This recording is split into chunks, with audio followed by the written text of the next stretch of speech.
Welcome to the FacDev Lounge podcast, the faculty development podcast for Dalhousie Medicine, New Brunswick. And I'm Dr. Sarah Gander, your host. Today we get to talk to David Anderson, our Dean of the Faculty of Medicine for Dalhousie University. And we discuss some practical ideas that got him through the COVID leadership challenge, but also a shout out to faculty both in Halifax and throughout the distributed sites. Hello and welcome to the FacDev Lounge podcast, the faculty development podcast for Dalhousie University. And I'm Dr. Sarah Gander, your host for the podcast. It is my absolute pleasure to welcome Dean Anderson here today, which is a humbling experience for me because I really haven't been able to have you all to myself. I don't think ever in my tenure as Dalhousie faculty, but a pleasure to have you and to chat about stuff and things with you today. So welcome. Thanks for having me, Sarah. Pleasure. Well, I guess I should start off too by thanking you for your support of this podcast. I know that without the support of leadership, it wouldn't go ahead, and the space to be able to have some difficult conversations that maybe faculty wouldn't have been able to just sign up for an hour to talk about, but hopefully we'll be able to plug into on the treadmill or on the drive to work or however people consume their podcasts. No, fantastic. You know, it's funny. I just recorded not too long ago a podcast with Angela Cooper, who's your assistant dean for wellness, and we made a promise to each other that we wouldn't say the dirty C word, the COVID word, because nobody wants to hear more of it. But I can't help but ask you how you're doing and how you're feeling after a pretty crazy 18 months in a big leadership position. How are you? Oh no, I'm fine. I think it's been a challenging year for sure, and a lot of new things to deal with related to COVID. And I, really appreciate it's been a tremendous strain on so many people. Our students in particular, I think have really missed out on a lot of the peer-to-peer interactions and the learning and just the fun of their education that's involved with getting to know each other, really well. It's a big part of the university, not to mention the medical school experience. And so many other things I think have been challenging for our staff and faculty as well. I do think, we're coming out of it at this stage, and things have continued. Grateful that all of the educational programs and our research and most of our other activities have continued on, and we'll learn and rebound and move on as we hopefully are entering the post-COVID or the near post-COVID phase very soon. Everybody timidly kind of talks about it like it's going to happen, right? Like we're going to come out the other end of this, right? Well, a lot of lessons learned, though. Some silver linings, maybe? What have been some silver linings for you? Yeah, I think there have been some positives that have come out of COVID. I think the biggest thing has been the people. I mean, I think everyone at all levels has really stepped up to deal with the challenges that were presented with COVID. And again, it's not the way that we would have designed things to happen, but I think that people really have risen to the occasion across the board and just made things work in a very, very difficult situation. So, full kudos to the entire team for that. I think we all have, appreciated the benefits of the virtual world, predominantly from a communication and education perspective, particularly to deliver our continuing professional development activities and virtually, and to be able to have people learn from their homes or their offices or their cars, wherever they choose yeah. to take professional development. That's really been I think a game changer, and there's no way we'll be going back to fully in-person activities for a lot of the professional development that's done for physicians. And we've really learned from this experience about how effective and convenient we can make education. So that's been great.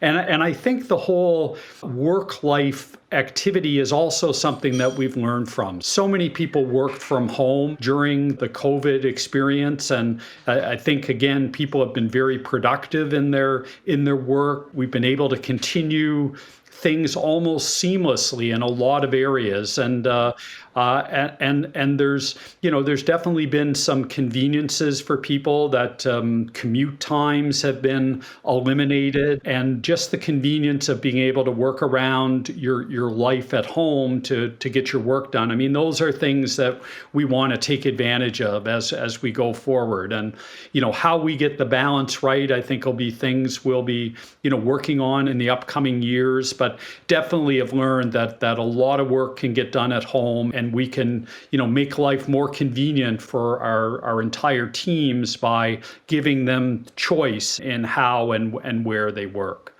So I think those are a couple of really societally, important benefits that have come out of COVID, and there'll be many other learnings as well.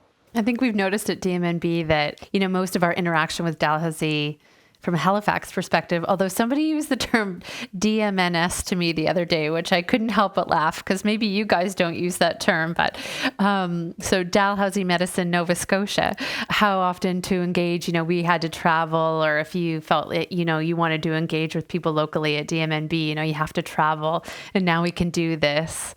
But at DMNB, we joke because we did a lot of online teaching, a lot of that kind of distributed education, and maybe some of your local faculty are getting a taste of the trials and tribulations of that at times. Yeah, no, I think you're absolutely right, Sarah. I think it is sort of, to some extent level the playing field. I mean, we're all engaging virtually, and there doesn't really matter where you are when you engage virtually. We're all there and we're all present. And I know a number of people from our DMNB campus have commented on that it seems we couldn't resist. We couldn't resist. Yeah, no. And it's a good thing. And I think it is, going to be, one of the, many sort of learnings, I think, as we function as a distributed medical school and have roles around the maritime provinces. And it is ensuring that, no matter where you are, you're feeling a part of the team, and you're able to contribute, and you're feeling that your voice is heard and respected, and you're participating. Like, those are absolutely things that we want to capture on a go forward basis. And I think we do have incredible technology that connects DMNB and DMNS facilities. I mean, I think it's worked really well, and we've identified that there are gaps. I think having the big screens doesn't quite cut all of the interactions that we want to have. And so to have the technology work for us, that we continue with the communications that we've benefited from over this past year, I think absolutely those are things that we want to learn from as a go forward. Well, COVID's been kind of a crash course in okay, who has a computer? Do they know how to use it? And can they communicate on a device? Yeah, no, it's absolutely. It's who knew what could be done and what has been done. It would have taken us 20 years probably to figure this out, and then the technology all would have been different. Yeah, and of course the virtual healthcare that's resulted. I mean, again, that has been something that's been discussed for a decade or more, and likely would have been a decade or more of discussions had there not been such a disruptive innovation. And it's not the same, and I think we're working our way through it. That there's always going to be a need for face-to-face interactions, and I think really a lot of the fun and the appeal of being physicians, is the relationship that you have with your patients and families, and we don't want to lose that. There is a lot of convenience and a lot of lowering of cost and a lot of efficiency in working virtually in healthcare, and likewise for other things, for meetings, for any sort of interactions. It really has made so many interactions so much more feasible, and the benefits of that, I think, are the things we want to keep as we move forward. Yeah, it's sort of a new frontier of curriculum too, isn't it? We're going to have to think about how we teach students to interact in a virtual way, in a way that still, provides that patient comfort, still accomplishes what we need to accomplish, because it's going to be so tempting to use it for rural areas. And are we supplementing it enough with the in-person, hands-on contact that we value, the physical exam? How do we balance that? How do we know when we're supposed to say, nope, nope, I need to touch you actually to make any decisions now? Yeah, no, I think those are very important considerations. And, there's no question, I think, and, one of the values of experience that I think, physicians have seen and have benefited for in their careers as they move on is just things like recognizing when something's not right, when a person is not well, when, this requires deeper discussion or intervention. And we're so used to being that a lot of those are visual clues that we've relied on in our interactions. And if we're working in a virtual world, we are going to have to learn new mechanisms to identify when people are in trouble and they need our help. And I completely agree. I think the challenges of teaching that are things we're learning right now as we go through it. And I think will be a major focus of medical education for the next generation.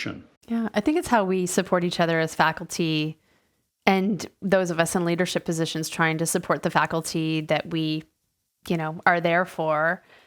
There's also something lost with that few moments before the meeting, where you don't look okay, or how are you, or the sort of hand on your shoulder, or that empathetic look, or that sort of thing.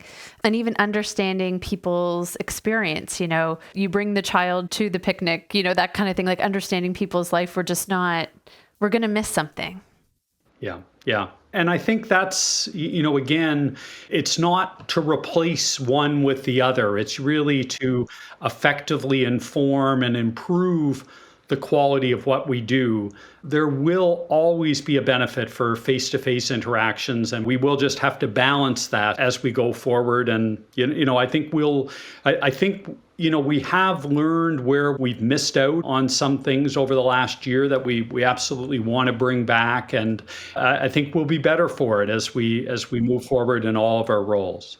I think it's been like a personal experience too, where you all of a sudden realize, I don't think I knew I was an introvert until I realized how much I liked working from home when I could. But then all of a sudden, you're back into the environment with patients and you realize how much joy and energy you get from interacting with others. This is not the first challenge that any, society has had or academic institution has had, that Dalhousie has had. What do you think the next challenges are for Dal? So that's a very good question, Sarah, and one that, I think we will be working through in the upcoming years. I think from an education perspective as an institution, Dalhousie has been very successful, like many international institutions, at recruiting students from outside of one's own backyard. And about 20% of students that are enrolled at Dalhousie are international students, and over 50% come from outside the Maritimes. So it is going to be, how is that going to work as we go forward to maintain the connections internationally and to benefit from that diversity in work are going to be, very important considerations that, obviously are important for education and important for the bottom line of an institution that depends on student enrollment for making sure it's able to function. Although, some of the COVID situations, I think, are going to come to an end as infection rates die down and the issues around Canadians, their movement and travel. I think it will be a longer period of time before international travel and just maintaining the sort of the global world that we really had before COVID hit. Those are going to be important considerations for the university. I think there's a lot of, social issues that are facing us right now, obviously in our country and internationally as well, that I think are very important considerations for us to deal with as an institution and to show leadership and to be aware of in our world. And I think we're, doing a much better job at paying careful attention to those. I think the whole issues around, the world is changing, climate change, the impact that that's having in our world, but also is going to be having in healthcare and in education are going to be, really key things for us to be attentive to at the university, and particularly in the Faculty of Medicine as we go forward. Right. I was so excited to bend your ear about recent events, because I know that with your newsletter and communication with faculty, but just knowing Dal's commitment to understanding the TRC and bringing the calls to action for truth and reconciliation as part of a university priority is something that, at least as faculty, I've seen as being a priority. I'm sure it's hard to think of all the ways that we can move forward, but I know that Dal has a strong commitment to that. And I wondered if you could speak to that a bit, because I think that's something top of mind for people listening this summer. Yeah, no, it has been with the discovery of remains of children, and, in particular in residential schools across the country, if anyone was not feeling that there has been social injustice and been incredibly challenging times for the Indigenous peoples who have lived in our country for, hundreds of years prior to it being settled by Europeans predominantly, and the recognition of the harms that have been done to those people in those communities, is really just been an incredible, awakening, I think, for our communities, and the need to, really address the Truth and Reconciliation Report recommendations, and to be leaders in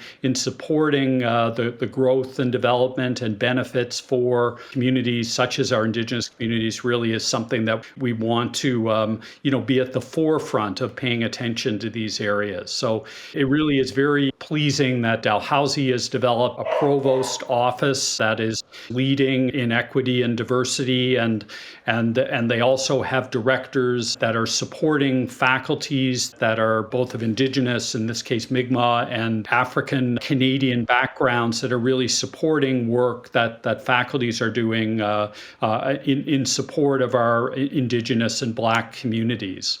And, as a medical school, we're also, passionate about supporting and working in those areas. And we have, programs both in support of Indigenous and our Black students and communities, with advisory committees that help us, work through some of the, really important issues that need to be addressed societally and need to be addressed in our faculty.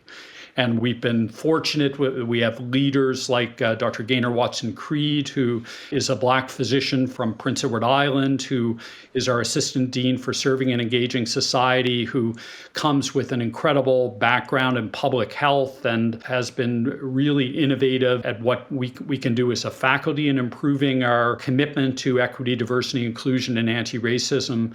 And we've also are very fortunate to have Dr. Omishere Dryden as the James R. Johnson Chair in Black Studies. I got to meet her at the FEAR conference, and both of those individuals. So amazing. Yes. Yeah. We'll put their bios in the show notes so people can track them down, because they're just... Yes. So they're both, incredibly passionate, gifted individuals that are really making a difference in the work that they are doing. And I'm very pleased. We also are just recruiting an Indigenous physician by the name of Brent Young, who is one of our graduates from a couple of years ago, that's going to be coming and starting this month will be working with us as the medical director of our Indigenous Health and Medicine program.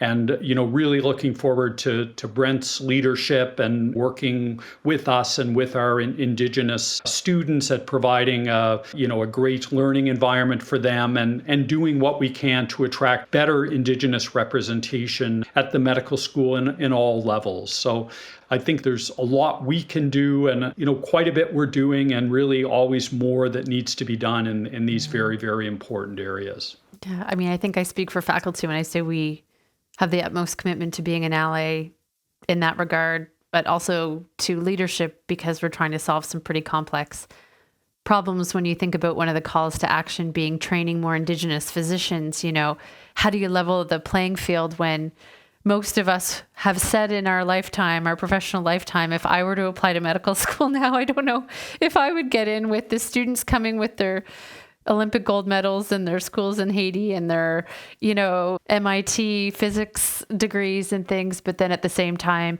looking at the representation around Canada and how we can enroll students who will best serve all Canadians. Yeah, so I would completely agree. Sarah, I think as an institution, as a medical school, we have an obligation that our graduates are representative of the peoples that we need to serve, and the Indigenous and African communities in the Maritimes are both very important jurisdictions that we absolutely need to address. And we've had some success with our admissions pathways at recruiting students in both of those categories, but we need to do better. I had the chance to meet Patty Doyle Bedwell as well, and we have a date to talk again about land acknowledgement, but she did give me the teaser that the Senate at Dow is really looking towards how we could really make a meaningful territory and land acknowledgement that really authentically shows our respect for the people who currently live on the land, not just their ancestors. Yes. So that's an amazing commitment. Important work. So, other challenges in the future, of course, are, climate change was an amazing mention, because I think planetary health is like a whole new terminology, a whole new frontier again to think about, in New Brunswick. We have flooding in the spring in the freshet, and it didn't occur to me how direct things impact health until my patients who needed to refrigerate their medications were displaced. And on a global scale, it seemed like such a small thing given the stuff that happens, but was just such a clear, we need to figure out how you're going to get more medication, how you're going to refrigerate it. Just such a simple thing, but such a direct thing as an impact of planetary change to health. Yes, and I mean, even this week, literally, if we see the heat wave that is going through Western Canada and the fires that are taking place, I mean, we're just experiencing things in our climate and in our world that we've never faced before, that are undoubtedly a factor related to global warming. And so the obligation of doing research and certainly in our education programs that we're providing our students and our practicing physicians the best information to support the challenges related to the change in our world are at the forefront of discussion right now. And I know you've been involved in the refreshing of the curriculum that we've been working on in the faculty over the past year. And these issues like equity, diversity, inclusion, anti-racism, climate change, wellness, improving our learning environment. You'd think after you've been a medical school for 150 years, you'd have it all figured out, and there'd be a sort of a template that would, just keep you on maintaining success. But that obviously is not the case. And really the excitement and the opportunity are to really take on some of these challenges and see what can be done to really, work to make our educational and research programs the best and to make the world a better place. My mind just went to the vignettes you got in exams, where as soon as they told you what coast of the US it was, you knew what the bacteria was going to be or the bug was going to be. And I think the whole change of all of a sudden I just think about Lyme disease and ticks, particularly in our community. And then when we talk about how things are changing, and all of a sudden we need to start having a different open mind in all possibilities when we're teaching students. We're going to have to change all the exam banks too, David. That's not good. I want to follow up on the point you made about you'd think we'd figured it out by now. Leadership, sometimes we feel like we're supposed to be the knowers, we know the things, we're coming into the table with the knowledge. But tell me what you think about this. At your stage here, I don't know, how long have you been the dean now? Yeah. July 1st, I started my second term as dean. And, so I'm on the home stretch here now.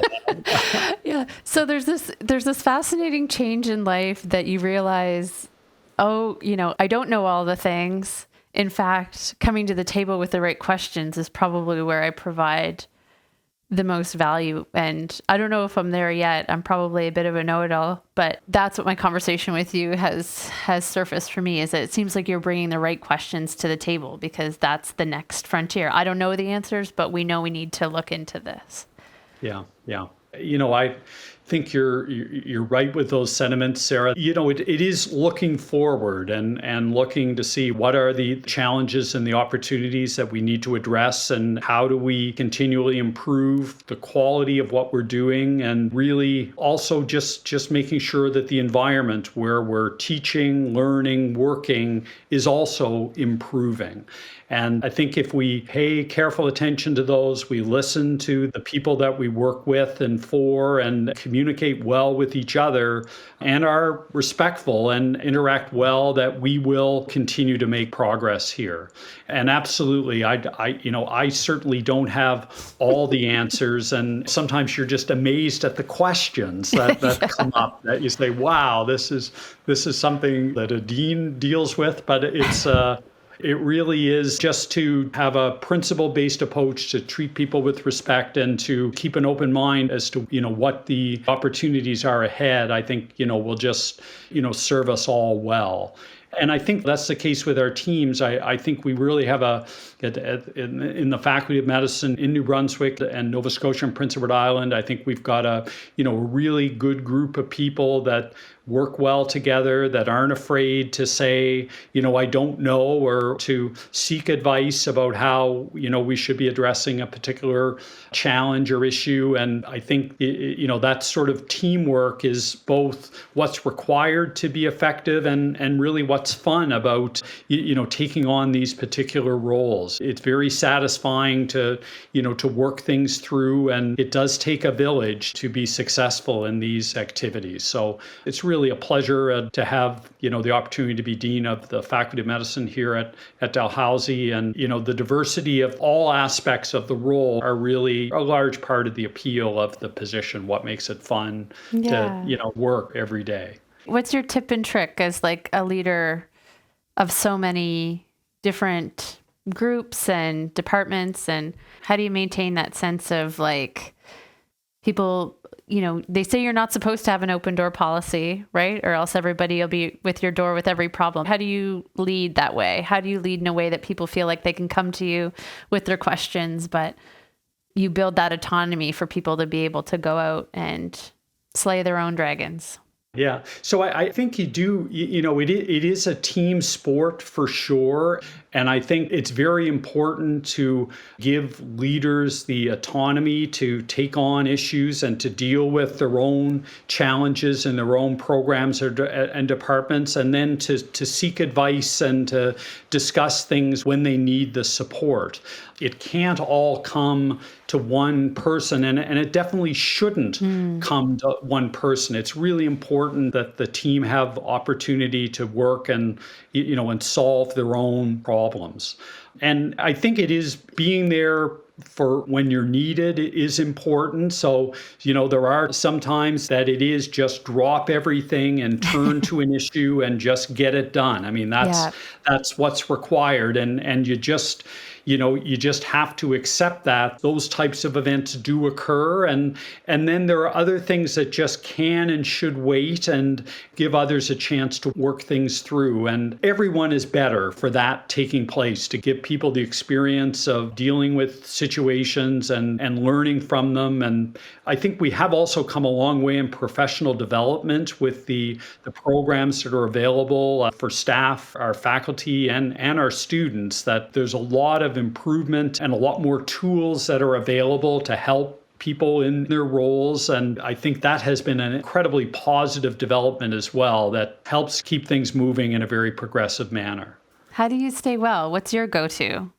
Do you do like leadership? Do you feel like are you a lifelong learner?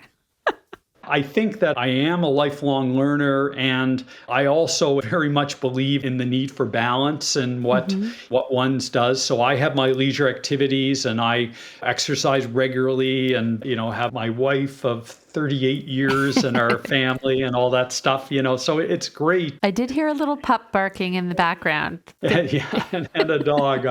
Apologies for that. But yeah, and you've got to have that. I mean, you need to have, multiple joys in your life to really keep yourself well and to be, effective in what you do. And these are important things for me to, work and maintain in addition to the work that I do as dean. And I still do some clinical work, and that is great in so many ways. I mean, I've really, grown to appreciate the relationships that you have and with your patients. I think more so, as you move on in your career, then you appreciate the value of that early in your career. And just to see and practice firsthand some of the incredible medical advances that have taken place over the course of my career is just incredible and so much fun to still be involved with that and to have students and residents come through our clinic and that sort of thing. It's that's probably good for you. It probably kind of feels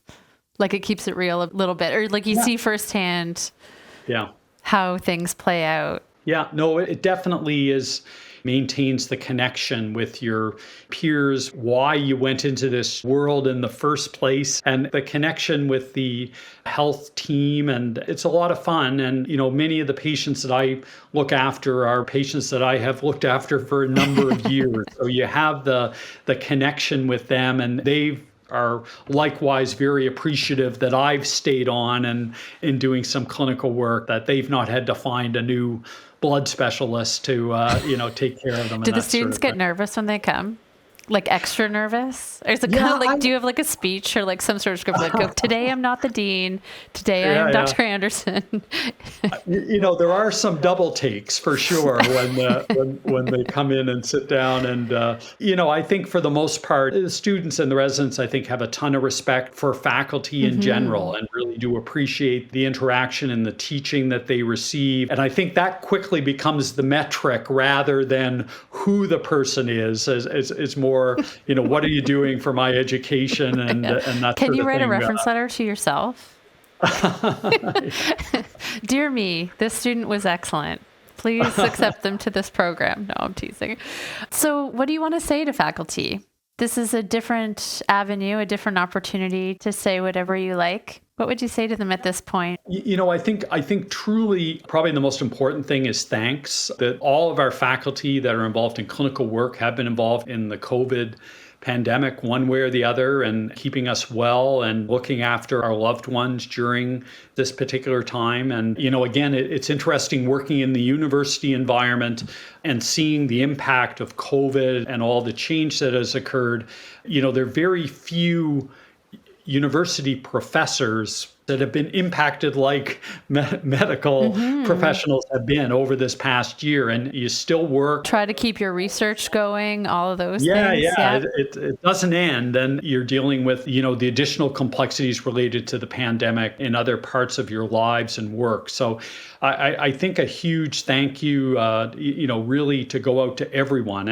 And I think, physicians have received appropriately so a lot of the credit. But I think, as you've said, Sarah, I mean, it's been the same with the scientists who, have been working with graduate students and have been, focusing on doing their research. And they've had a really tough year as well, particularly for those people that aren't involved directly in COVID-related activity and how they've had to some extent, pivot in their work. And it's been a really challenging time. And the effort that they've made to engage students and to keep things fun and to keep their research productive and going and think about new opportunities, it's incredibly impressive, the dedication that people have to their profession and the work that they do for the school.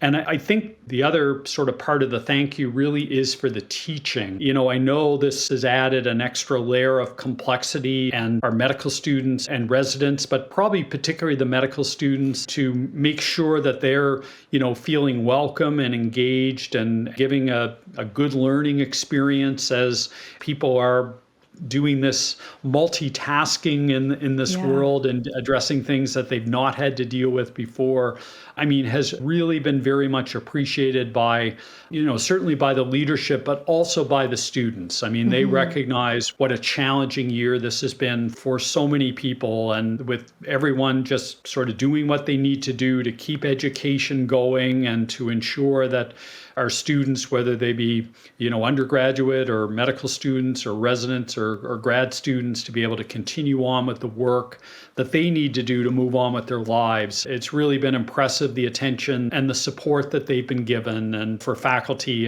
just a huge thanks for that. Yeah, just goes to show how committed and resilient a team you do have. Yeah, I would agree with both of those. I mean, there's been a lot of, I know everyone is sick of talking about pivoting and, trying to do something different, but there's been a lot of pivoting and doing something different to keep things working. And I'm very grateful for the support of our team at all levels for what they've done over the past year. Well, I think we're very grateful for your leadership and your ability to lead during such a crazy, uncertain time.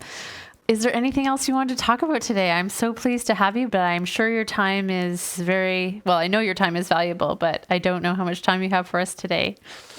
Well, I think maybe the last thing, Sarah, I would just say, I know the podcast is based in New Brunswick, and I do want to just, really shout out to all the great things that are happening at DMNB, and just to say what an important part of the Dalhousie Medical School DMNB, makes up. And really think at all levels, there just is an excelling of medical education research and leadership in New Brunswick. So excited to see the people and the leadership team within DMNB, but also just recognizing the work of the faculty working in the health authorities in New Brunswick. And, our students are really benefiting from the great educational experiences that they're getting, both in medical education and in graduate education through our research scientists. So I've said this before, but when we went through a medical school accreditation a few years ago, the reviewers thought that in talking about distributed education and having a major campus outside of your home campus, that in Canada, their feeling was that DMNB and Dalhousie had, the best model that the reviewers had seen in the country as far as just getting the model right and having, I think, particularly the Dalhousie faculty in New Brunswick just recognized for the importance of the work that they're doing, and the students just being so positive about the educational experience that they're receiving.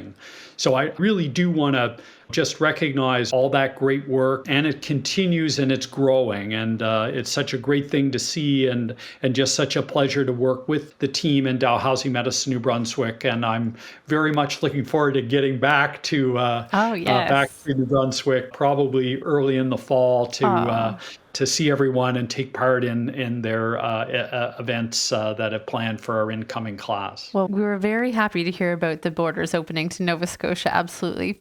Thank you for those kind words. I mean, our leadership here is second to none, and we certainly stand on the shoulders of those before us. It's a special treat now when I get a referral from a student I know that started in DMNB, and I remember them on their first day, and then now they're practicing physicians in the community here in New Brunswick, which is exactly what was intended and our top-notch quality. And so that's a special treat for me as a faculty member too. Well, thank you, Dean Anderson, for all of your time today and for your support and support of DMNB, support of our podcast, support of all Dal faculty and students. And it was lovely to talk to you today. Yes. Great chatting with you, Sarah. Take care, and thanks for all you're doing as well. Oh, very kind. Thank you so much, and take care. Thank you for listening to the Fac Dev Lounge podcast. Please leave us a review on iTunes, YouTube, or SoundCloud, and even a comment on some ideas for future podcasts. Thank you very much, and have a great day.